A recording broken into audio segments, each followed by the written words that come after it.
thank you so much for being here today. Thank you for including me. So excited to dig into that career and your thoughts on the Valley. I'm going to start us off with one of the things that jumped out at me in my prep for this interview. Okay.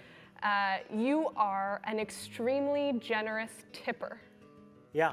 I love that, and I would like to know why. I mean, it's pretty. It's well known, and part of why I'm so open about this is that I think it gives permission for other people just to be honest. I grew up in a very kind of dysfunctional household on welfare, and that compounded a bunch of shit in my life that was not great.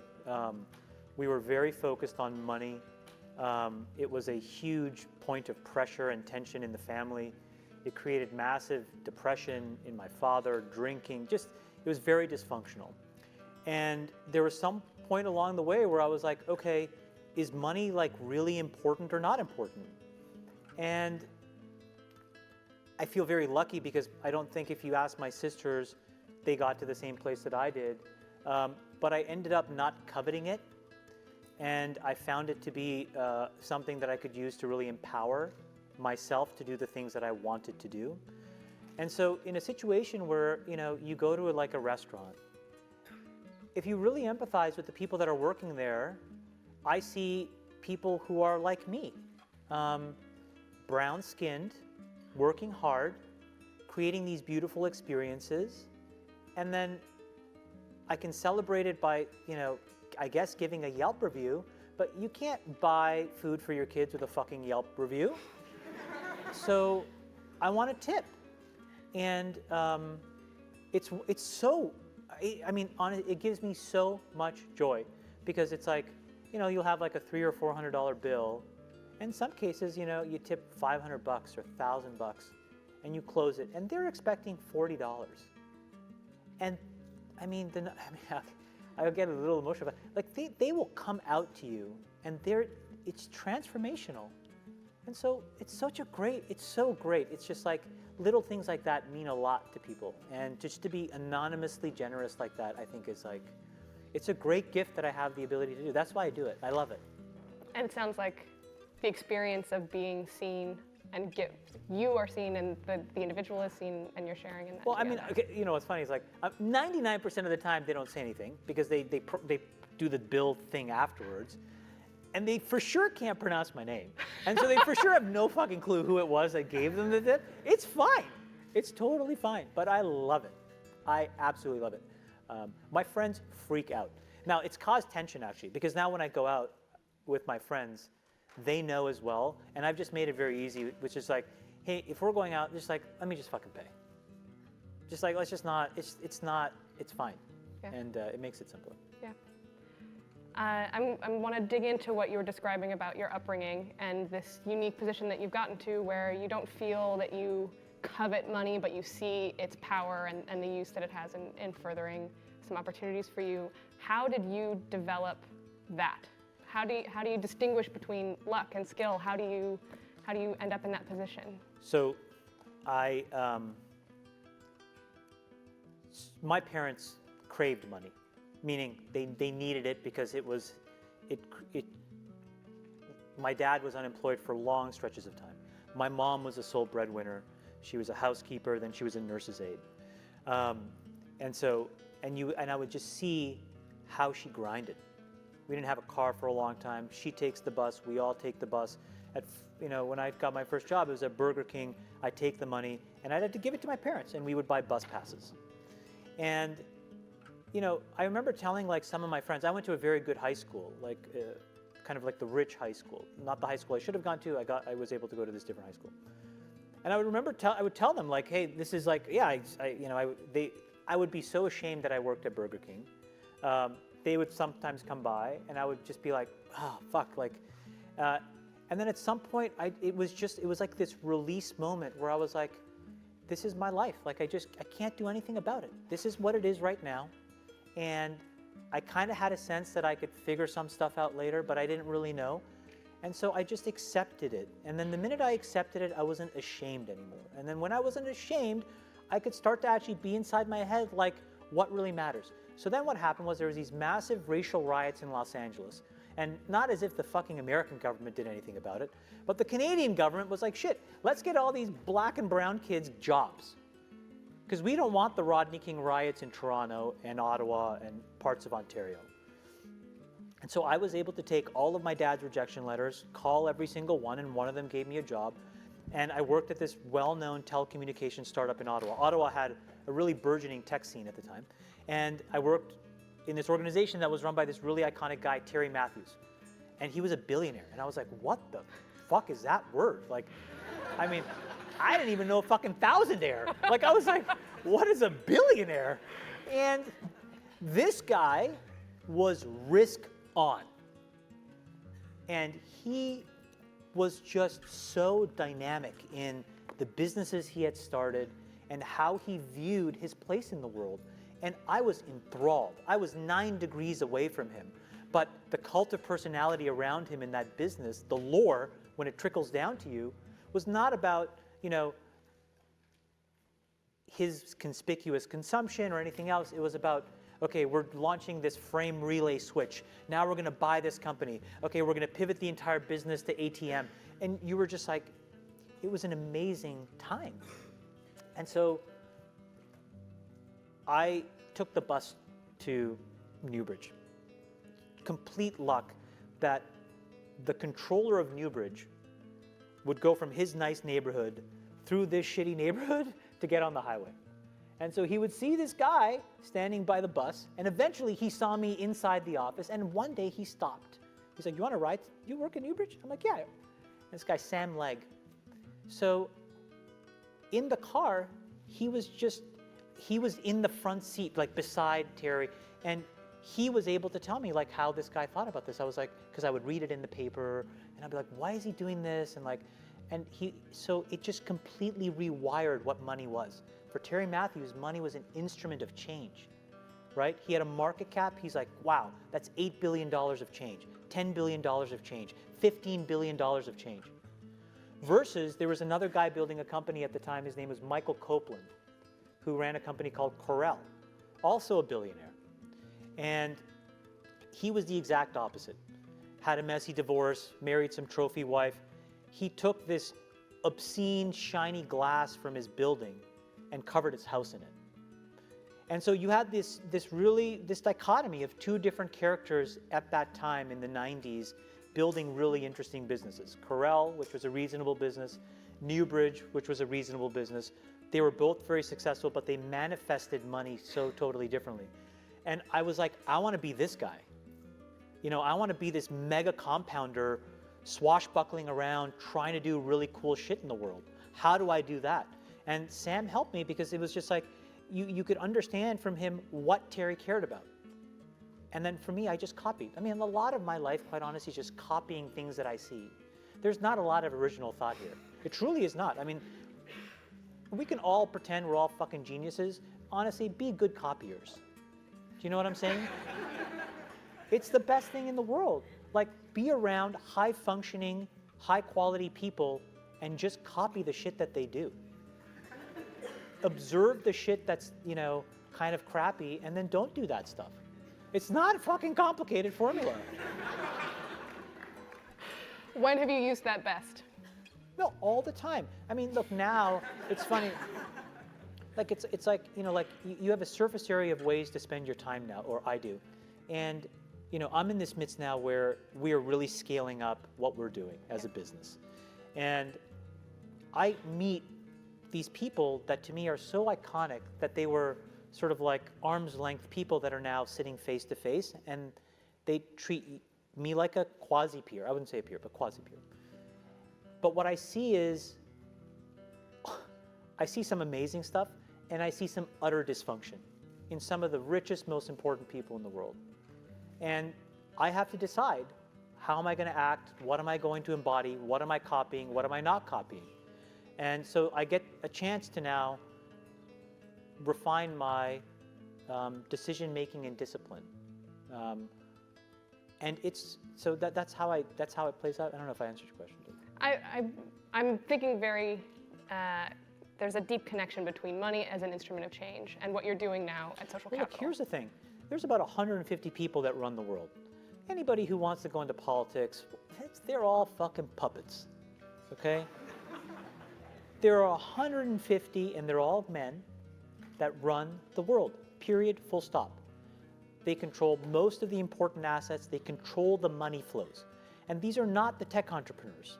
Now, they are going to get rolled over the next 5 to 10 years by the people that are really underneath pulling the strings. And when you get behind the curtain and see how that world works, what you realize is it is unfairly set up for them and their progeny. Now, I'm not going to say that that's something that we can rip apart, but first order of business is I want to break through and be at that table. That's the first order of business. And the way that I do that is by proving that I can do what they do as well as they do it. And then do it better than how they do it. Because at the end of the day, they are commercial fucking animals. Okay? And they'll open the door out of curiosity and they'll let me stay because I add value. And then once I'm there, I can open the door for other people who can try to do the same thing. So my entire goal now is to be in a position to aggregate enough of the capital of the world to then reallocate it against my worldview. And I'm not saying my worldview is the best or right, but it is mine. And at the end of the day, there are 150 other fucking guys with their worldview, and they don't give a shit what you think about their fucking worldview. That's the truth. And so why not me? Why not? Why not one of you? Why not? And so in my life now, I'm just kind of like, why not? Why the fuck not? Fuck it. Can you tell us a little, so you have these 50-year goals for Social Capital. Yeah. 3 of them. Yeah. Can you give us your worldview through those goals? So my 2045 ambition for the organization, this is as I see it right now, 2045, is I would like us to employ at least 10 million people through the businesses that we own. I would like our businesses to positively affect at least 1/4 of the world's population. And I would like us to have made cumulatively about $1 trillion. That's my 2045 ambition. I think if we do that, we are the modern face of capitalism for the next 50 years. So how we do that now becomes really important. So if you think about building businesses today that could do any of those 3 things, you have to be technological. You absolutely just have to be. You are not going to build a brick and mortar business that gets anywhere close to those 3 things, number 1. Number 2 is you have to think very broadly about building things that can stand the test of time. Those businesses are by definition hard and non-obvious. And so they compound in scale very slowly. And that's really counterintuitive to the overriding logic of Silicon Valley, which says quick, fast, go, right? But that kind of premature ejaculation doesn't work if you're trying to fucking be around forever. Like, you gotta be in the flow for decades. That is hard. It tests people's patience. It tests people's resolve. It tests people's really intellectual incision. And this is where everybody gives up. Everybody gives up. I had this moment today, just a total different way of describing this. Through the Warriors, I've met a lot of players, obviously. One of them who I've become unbelievably close to is David Lee. David Lee just got engaged to this unbelievable woman, Caroline Wozniacki, tennis player. Anyways, we were working out this morning, okay? Couples workout. Me and my wife, him and his fiance. So we're doing this thing, this treadmill thing, which my trainer concocted. And I'm in pretty good shape.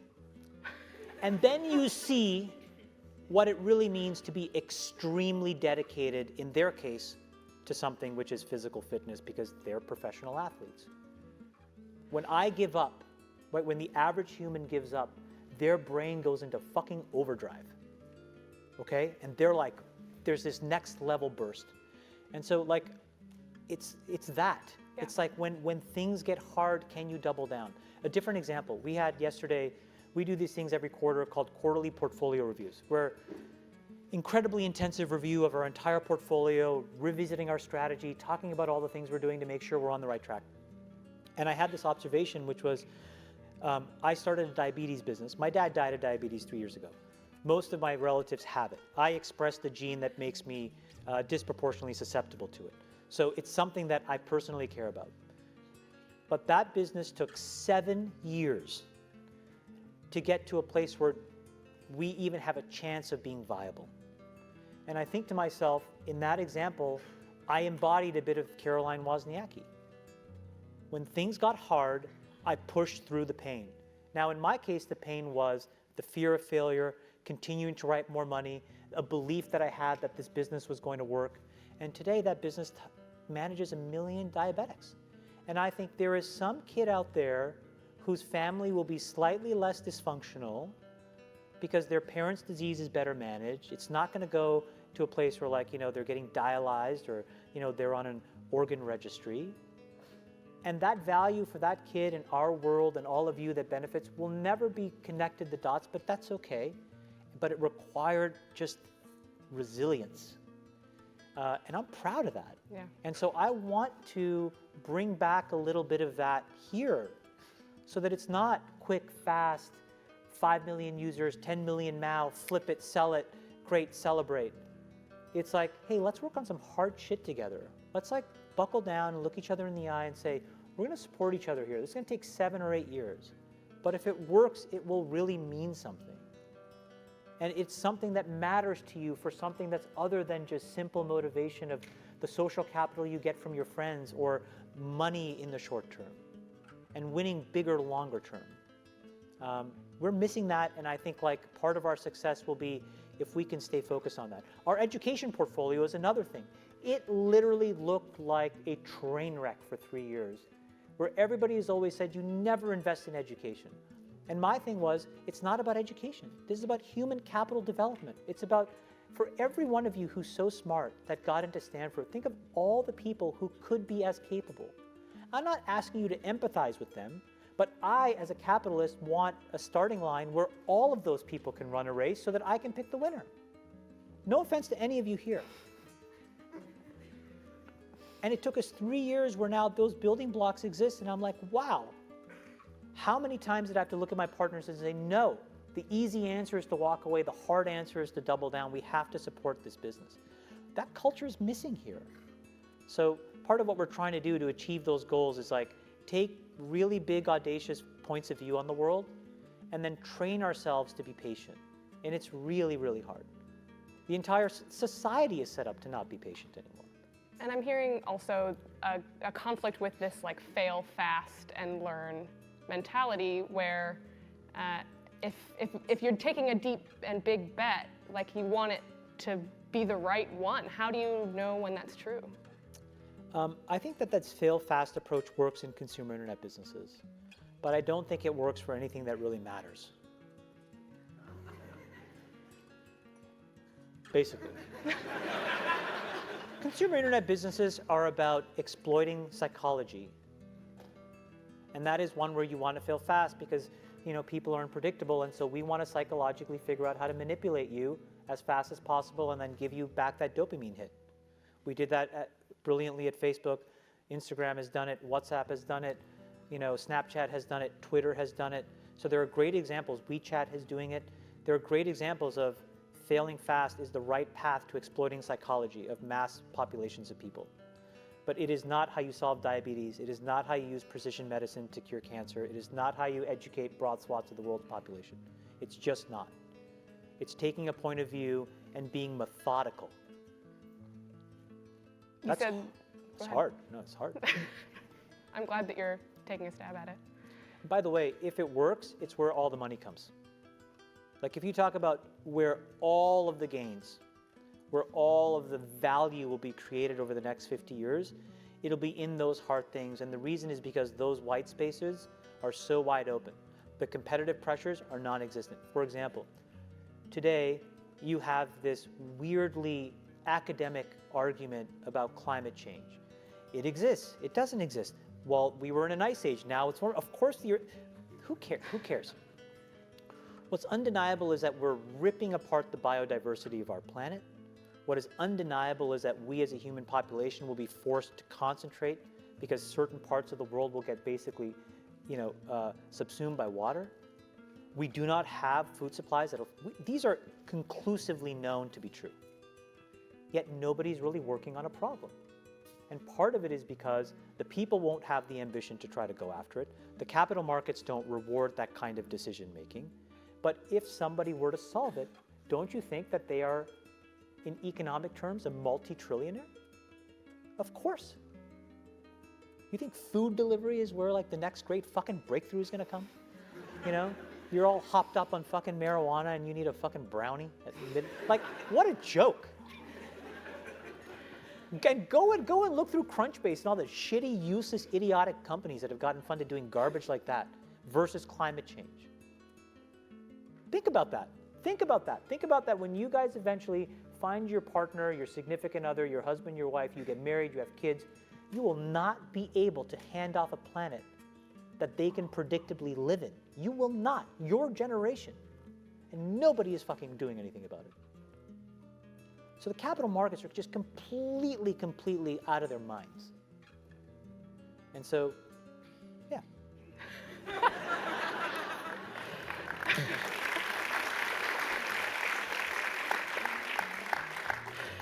I want to bring us back to the point that you were making about exploiting consumer behavior in a consumer internet business. You said that this is a time for soul searching in social media businesses, and you were part of building the largest one. What soul searching are you doing right now on that? I feel tremendous guilt. I think we all knew in the back of our minds, even though we feigned this whole line of like there probably aren't any really bad unintended consequences. I think in the back, deep recesses of our minds, we kind of knew something bad could happen. But I think the way we defined it was not like this. It literally is a point now where I think we have created tools that are ripping apart the social fabric of how society works. That is truly where we are. And I would encourage all of you as the future leaders of the world to really internalize how important this is. If you feed the beast, that beast will destroy you. If you push back on it, we have a chance to control it and rein it in. And it is a point in time where people need to hard break from some of these tools and the things that you rely on. The short-term dopamine-driven feedback loops that we have created are destroying how society works. No civil discourse, no cooperation, misinformation, mistruth. And it's not an American problem. This is not about Russian ads. This is a global problem. So we are in a really bad state of affairs right now, in my opinion. It is eroding the core foundations of how people behave by and between each other. And I don't have a good solution. My solution is I just don't use these tools anymore. I haven't for years. It's created huge tension with my friends, huge tensions in my social circles. If you look at my Facebook feed, I've posted maybe 2 times in 7 years, 3 times, 5 times, it's less than 10. And it's weird, I guess I kind of just innately didn't want to get programmed. And so I just tuned it out, but I didn't confront it. And now to see what's happening, it really bums me out. Think about, there were these examples where there was a hoax in WhatsApp where in some village in India, people were afraid that their kids were going to get kidnapped, etc. And then there were these lynchings that happened as a result, where people were vigilante running around. They think they found the person, and I mean, seriously? That's what we're dealing with. Imagine when you take that to the extreme, where bad actors can now manipulate large swaths of people to do anything you want. It's a really bad state of affairs. And we compound the problem right? We curate our lives around this perceived sense of perfection because we get rewarded in these short-term signals, hearts, likes, thumbs up, and we conflate that with value and we conflate it with truth. And instead what it really is fake, brittle popularity.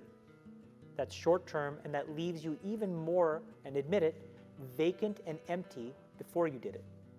Because then it forces you into this vicious cycle where you're like, what's the next thing I need to do now? Because I need it back. Think about that compounded by 2 billion people. And then think about how people react then to the perceptions of others. It's really bad. It's really, really bad. It sounds like you're taking deep personal responsibility also in being a part of it. I kind of, look, I did a great job there, and I think that business overwhelmingly does positive good in the world. Where I have decided to spend my time is to take the capital that they rewarded me with and now focus on the structural changes that I can control. I can't control that. I can control my decisions, which is I don't use this shit. I can control my kids' decisions, which is they're not allowed to use this shit. And then I can go focus on diabetes and education and climate change. And that's what I can do. But everybody else has to soul search a little bit more about what you're willing to do, because your behaviors, you don't realize it, but you are being programmed. It was unintentional, but now you got to decide how much you're willing to give up, how much of your intellectual independence. And don't think, oh yeah, not me, I'm fucking genius, I'm at Stanford. You're probably the most likely to fucking fall for it. Because you were fucking checkboxing your whole goddamn life. No offense, guys. None taken. So you've been outspoken about the Trump administration's position on immigration, on a number, these things are going to collide in government and business, right? Yeah. It's happening now. Yeah. So what do you want these future business leaders to do about it once they get into that spot? Get the money. Get the money. And then let's get around a table and let's create new rules. Literally that simple. Get the fucking money. I'm serious. Do not get it. It is going to be made. It is going to be allocated. And you have a moral imperative to make sure that if you have a point of view that matters and you want to reflect it, you get it. I'm going to go get it. Other people are going to go get it. And then it will be about a competition of views. And don't wrap yourself in all this liberal kind of bullshit about, oh my God, money, blah. No, stop. Here's how the fucking world works, okay? It drives the world, for better or for worse. Economic incentives drive entire swaths of populations to behave in very, very predictable, and then when you take it away, unpredictable ways. Ask anybody in your class that's from a developing nation. Ask anybody in your class who has seen that play out from where they're from. So that's what you have to do. You got to go and get it. If you control the capital and you have a point of view, you can now, then the question is, don't be a sellout. Whatever your worldview is, you should be spending time to think about what that is, so that when you control some of these purse strings, you push that view into the world.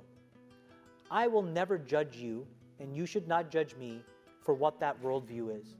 But the point is, the more diversity of those views, the more rational actors we have, and the more of a balanced, fair system. That is what diversity really means to me. It doesn't mean let's manage back to a quota. It doesn't mean okay, we need a black guy, a brown guy, we need a few. That's not what it means. This is what it means.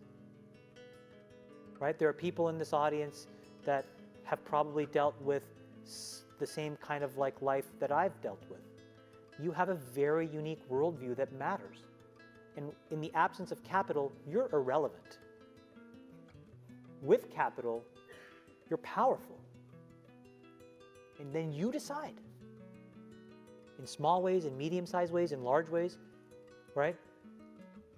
It just depends on the scale of capital that you have. And so that's what's necessary now in capitalism, which is that we have to come back to what is it really? Is it an economic system? Yes, but it is a philosophy as well, right? And it's a philosophy that says we will vote for the change we intend based on the views that we have. And when you look at the most successful people that operate in these tentacles, that's what they do. Look at the Koch brothers. That's what they do. They have built a network of influence based on capital. Their worldview is propagated into the world at an unbelievably aggressive rate that has been compounding for decades. That is genius. It is genius. It doesn't matter whether you agree with their worldview. The question is, what's the counterweight to their worldview? Can you name one? Can you name a group of people that operate in the exact same way, methodically, meticulously assembling capital, influence, assets, who believe the opposite? Irrespective of what you think of the Kochs, you want both views out in the world, at scale. Well, right now you have this and you don't have this. And there are many examples of that. And so get the money and don't lose your moral compass when you do. You've said that you think VC is a horrendous allocator of capital. So if we need to go get the capital, how do we do it better? Well, we're chipping away. I think other people will copy us. You know, venture is basically just a bunch of soulless cowards. You know, like they're all just kind of, you know, look, they're well-intentioned. But they're well-intentioned, soulless cowards. They have fallen for what everybody else falls for, which you can't blame them for, which is here's this gold star. And they're like, wow, I've gotten a gold star. And then the minute you do that, what you do is you start to just choke it really tight. And you're like, I don't want to lose this gold star. And then what happens? You go risk off. And then what happens? Your behaviors are about protecting the seat of power that you have, the social definition that seat affords you. And so now, instead of being an accelerant of a progressive worldview, you become a retardant to a progressive worldview, right? Your risk appetite shrinks, the surface area in which you're willing to make decisions shrink. And when you are a critical part of the future, again, going back to how I started, the most important part of capitalism is going to be the folks that are driving the technological change. Well, as a class, that's what VCs are supposed to do. But they're by and large, in my opinion, the wrong people. So how do we do it? You have to make it more systematic. You have to make it more data-driven. You have to strip out the bias. You have to be open 24/7. You know, you can't have these dumb rules of like, oh, I only do deals if they're like within 15, miles driving distance. Like, how can the most important part of it? I mean, can you imagine if I walked in to Zuck's office, Facebook board, I'm like, I have a great fucking idea. Facebook is only going to be open for business Monday through Friday, 10 to 5, because we want to get home. Summers, we're going to take off. And so we're just going to show like a 404 page. Does it make sense? Or like Google. We only want you to search during business hours. And so, you have to be open for scale, you have to be global, you have to do all of these things so that you can get the money into the hands of the people that deserve it, and then help them. And by helping them, what you have to do is actually address the core structural parts of business building that are not done well today. And the best analog is AWS. If you were starting a business 15 years ago, I can even tell you a decade ago, we were racking servers in our data center because the growth was great. And somewhere along the way, Amazon said, you know what? All of that complexity is necessary, but it's not sufficient to building Facebook or any other great company. So let me abstract that for you. Let me go and replace all of those good people with an API. And I'll take those good people and they'll be celebrated at Amazon. And initially, a few people said yes. And people thought in 2007 AWS was a joke. And we used to laugh at it. We're like, why would anybody do this stuff? And now see how fast a decade later, you're on the other side of the fence. If any of you guys start a business and you're not on AWS, you would be at the joke, right? So what did they do? They basically said, here's all this stuff that's necessary to building a business. You need to do it. You probably don't want to do it. You're probably not going to do it well. And so let me just replace it all with an abstraction. Your company can be smaller, leaner, more efficient, and now the money you raise can be used for things that approximate core product value better. Okay, now in 2017, ask the same question. What's the next set of things that make sense? And in my opinion, what we uncovered at Facebook is what every company needs, which is how do you shift from an anecdotal, political capital, social capital oriented way of making decisions inside a company to a very precise, unemotional, data-driven process. And the way you do it is by building a bunch of data infrastructure, by collecting a bunch of data itself, by helping you optimize your business in a bunch of obvious and non-obvious ways. And so what we believe is that we should take that capability that my team built at Facebook and abstract it for all of you who intend to start a company. So now in the future, what should happen is you'll go to AWS, you'll get some infrastructure, you'll go to socialcapital.com and you'll get some insights and knowledge, and it's all interacting via APIs. It's all interacting via endpoints and primitives. And what happens is we can now learn from the feedback from your data how you're doing. We can merge those learnings across many, many other businesses. We can find things in some remote part of some company over here and translate that as value for you over here. Wouldn't you want that? Of course you'd want that. You know, what if we could do more efficient customer acquisition? What if we could figure out churn better? What if we, so all of these things now are what we are going to bring to the market. Systematic capabilities. And I think over time what that does is, again, it moves to a much more progressive view of what capitalism should be.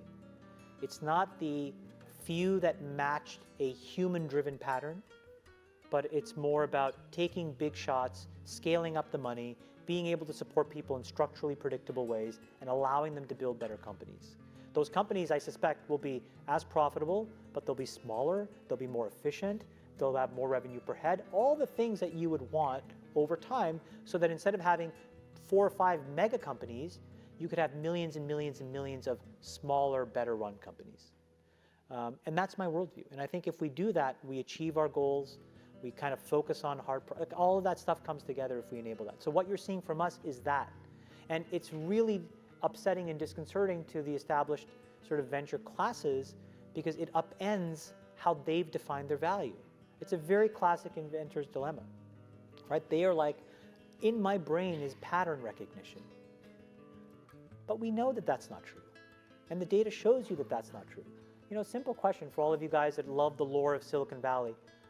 From the 70s, when Microsoft was founded, to now, if you look at all the major companies that have been created, major, say, over 50 billion, over 60 billion, what percentage of the Series A investors overlapped?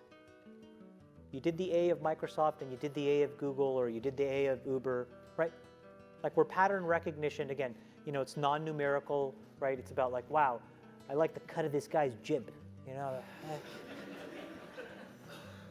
Well, the answer is it's less than 2%. So what does that mean? Everybody's bullshitting. That's what it really means, right? If you're in a seat and you have good deal flow and you have precious capital and there's a massive tailwind of technological change, over time you get 1 of the 20 and you look like a genius. That's basically what's happened. And nobody wants to admit that. But that's the fucking truth. It's the truth. So if anybody looks at you and tells you they know what the fuck they're doing, they're lying. They're lying. They are lying to themselves at a minimum, and at a maximum, they're lying to you. Because the data does not support that claim. And that's irrefutable. So I don't want to be one of those people that stumble into a company and look back and like, oh yeah, we were geniuses. I want us to be systematic. And I want us to be able to deploy tools and capabilities that get us closer and closer to that. And that is what, if you're, again, a traditionalist, freaks you out. And that's what allows you to make these much longer term commitments to businesses that are going to address healthcare, education? Well, no, that's just because I'm rich. But no, I mean, just to be honest, like I don't need anybody else's money. That's like, look, this is not like a popular view. So the first fucking $1 billion was mine. And then I had to prove it. And then other people glom on. But I mean, many of them started by caring. But I suspect over time, if we end up with 100, 200, $500 billion, how much of that last 50, 60% really care? That's okay. I want the fucking money. I will play the goddamn game and I'll win.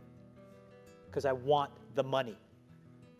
Because I want to extend my influence. Do you know what I'm saying? Yeah. They want a return. It's fine. Yeah. He wants the money. Because I want to win. I so deeply want to win. I'm just going to say this exactly as it's coming. How do you keep that power from corrupting you? I have no idea. That's the honest answer. I have no idea.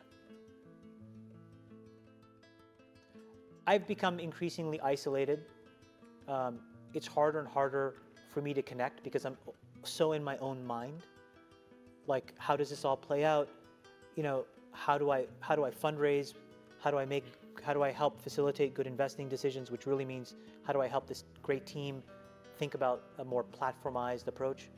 And in that, I just get really isolated. And so I don't have a good answer. I like things like this, and I like to say the things that I do, and maybe it helps you in your own lives. But to be honest, it's very selfish. It helps me because like it reminds me of when I'm in a place like it reminds me of these stories. Like just reminding myself, like I made $4.55 an hour at Burger King. I would get a $50 check, and I'd buy bus passes. That's awesome. I don't ever want to forget that. And I'll go months and not remember that. But now as I say it, I'm like, okay, I started as a good, earnest person, and I need to stay a good, earnest person. So I don't have a good answer. And I'll tell you, of those 150 people, maybe it's a little bit more, but I've met a lot of them. It's really hard. It's very easy to end up really drunk with power. It's really hard. Yeah. I really appreciate that candor because I don't think that we get it very often. And you've laid out an incredible vision for money as an instrument of change. So I'm really grateful that you were here to share it with us today. Thank you. We're going to open it up now to questions. I'm sure that there are many follow-ups on what you've explored, but really. Any feedback?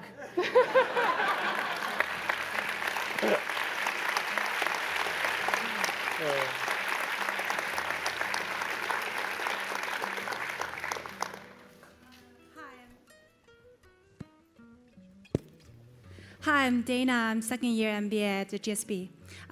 Thank you for being with us today. But I'm not here to give feedback, but I have a question for you.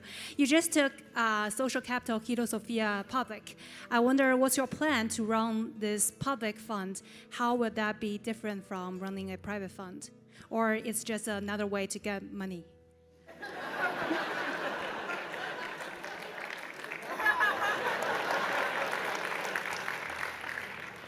So awesome.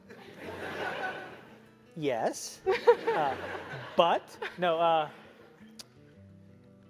So one of the things that I think about a lot is if I am in a position to reshape, I've been in a position where I was a part of a group that helped shape psychology of society. That's been a great experience, and I learned a lot. And so now in this position, what I say to myself is, what are the psychological things I'd love to change now? And one of them is around this idea of patience. And what's counterintuitive, and I said this earlier when we were just talking, is that I think bringing liquidity into companies sooner will actually allow companies to bake longer and more patiently. And so part of what this vehicle is about bringing liquidity sooner in a company's life cycle. Because if we can take this company, use it to acquire something else, and that CEO is now able to compensate their employees as counterintuitive as it sounds, I suspect that they are less likely to leave.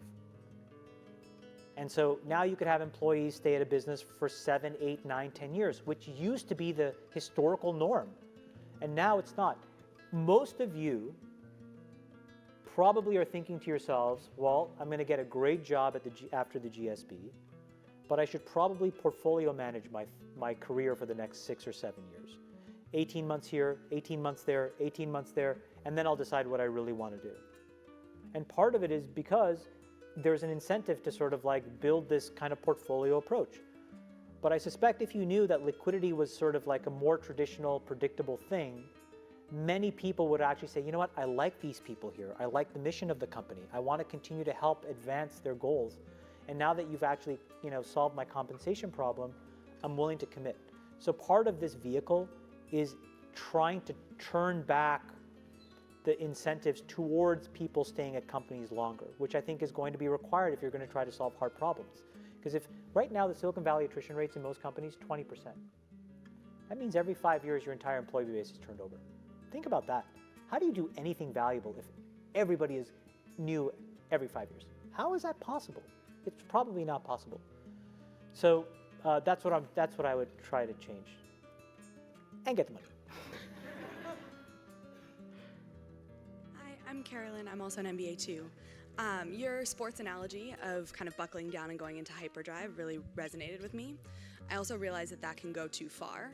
So I'm curious to hear how you make some of the tough calls on whether it's not to participate in the next round of fundraising or whatever that looks like to you. How do you make those decisions?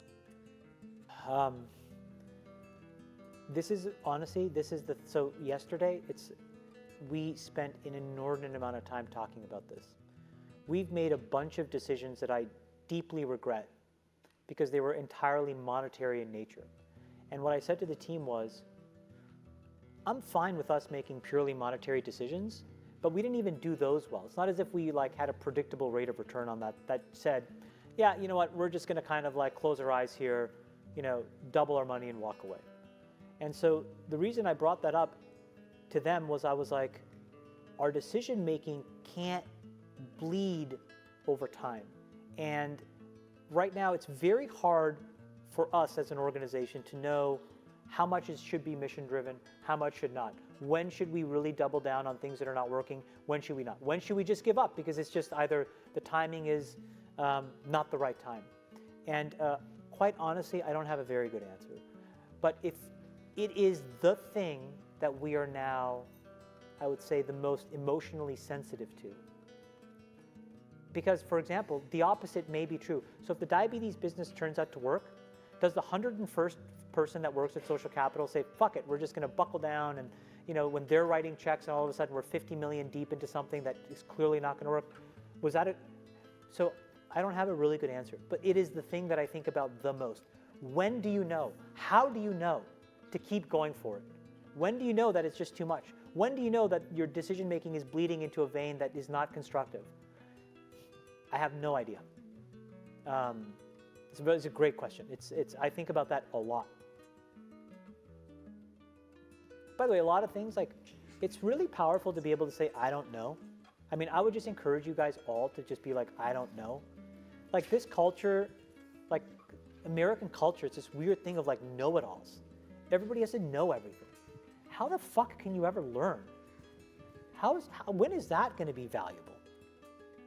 Don't be just own that one line, I don't know, is so powerful.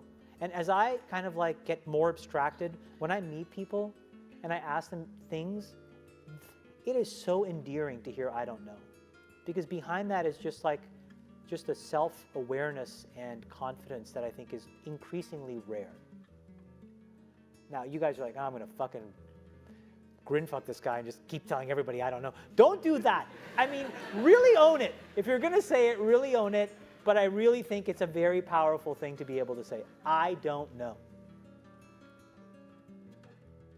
Hi, my name is Vithushan, and I'm a first-year MBA student. I'm also a Canadian who went to Waterloo, and my first job was at Burger King, so I really see you as a role model. You're like my fucking brother. I mean, well, literally, you look like me too. It's crazy. It's the weirdest thing.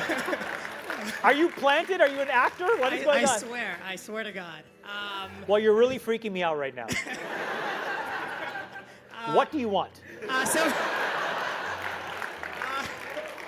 So my question for you is, a couple years ago at an event at HBS, you mentioned that MBA students are typically at a disadvantage with respect to getting capital if they pursue entrepreneurship. Do you think that still holds true today? And if so, that's a perfect advice. example of me before CAS, which Dean Levin talked about, expressing my bias.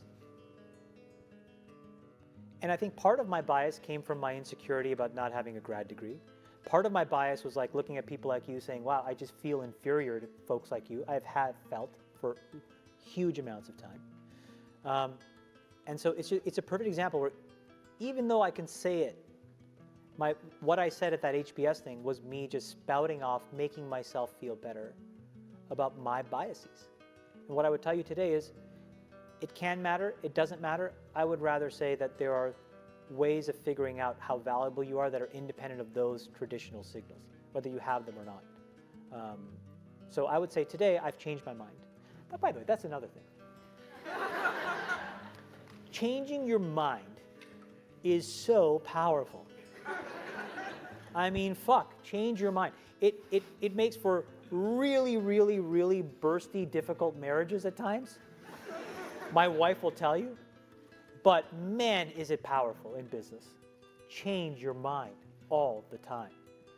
And it's amazing, again, where you'll find like really good scaled leaders want the right answer, and they're fine with capitulation, they're fine with change. They really are, because they just want the right answer. And then you just get so invested in an answer. And then you build up all of this superficial logic to reinforce it versus saying, I don't know, oh, you know what, I changed my mind. Wow, another powerful thing, I think. I change my mind all the time. I think this is going to be our last question. Chamath, my name is Apurv. I saw some of the venture world at SoftBank, some of the tech world, and you said something about amassing capital. Today, what do you think is one of the best ways for us to amass capital on a risk-adjusted basis?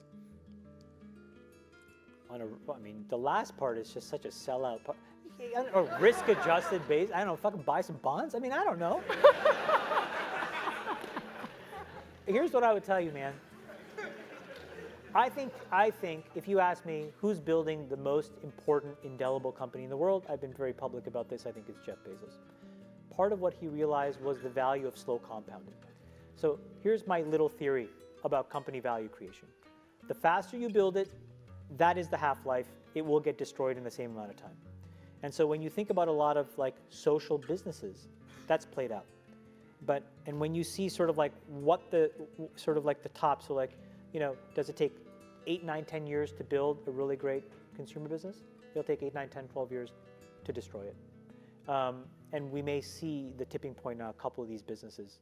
Right now, we may be seeing it in front of our eyes, regulatory or otherwise. So why is that an important statement? Amassing capital, to me, is about finding a smart, useful solution to a very hard, practical problem and being slow and methodical.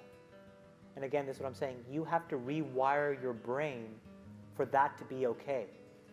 How do you, in year 2 or year 5, come back to this room for your, what is it called when you get reunion? And say, I'm still working on the same thing. And when somebody says, and how's it going? You have the courage to say, it's hard. I haven't figured it out yet. I don't know.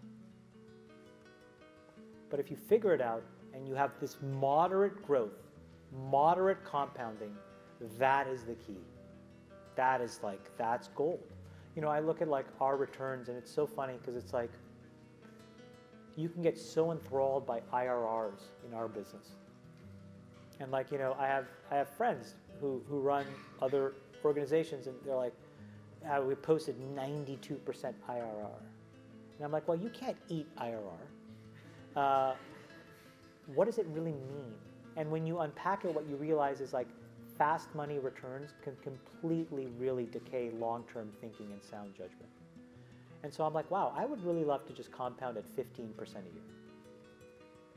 And the reason is because if I can do that for 50 years, that's $250 fucking billion, like some crazy number. Like, it's just enormous. So it's like, slow and steady against hard problems.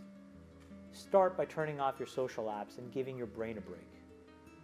Because then you will at least be a little bit more motivated to not be motivated by what everybody else fucking thinks about you. Do you know what I'm saying? It's hard. Think about how all this stuff plays together. How does trying to get, posting your fucking waffles online relate to me starting a business and accumulating capital? This is wiring your brain for super fast feedback. It's the same brain you're using to build a company. Don't think they're not the same. Do you know what I'm saying? No? Yes? No? Yes! Yes, right? You have one brain.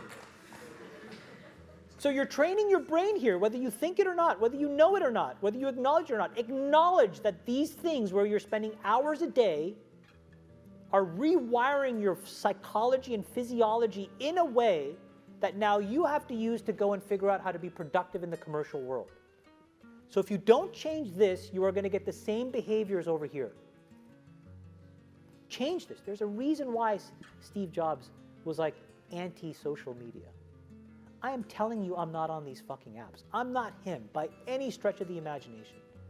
But I am proactively trying to rewire my brain chemistry to not be short-term focused. I'm telling you they're linked. Chamath, thank you so much for being here and enlightening all of us.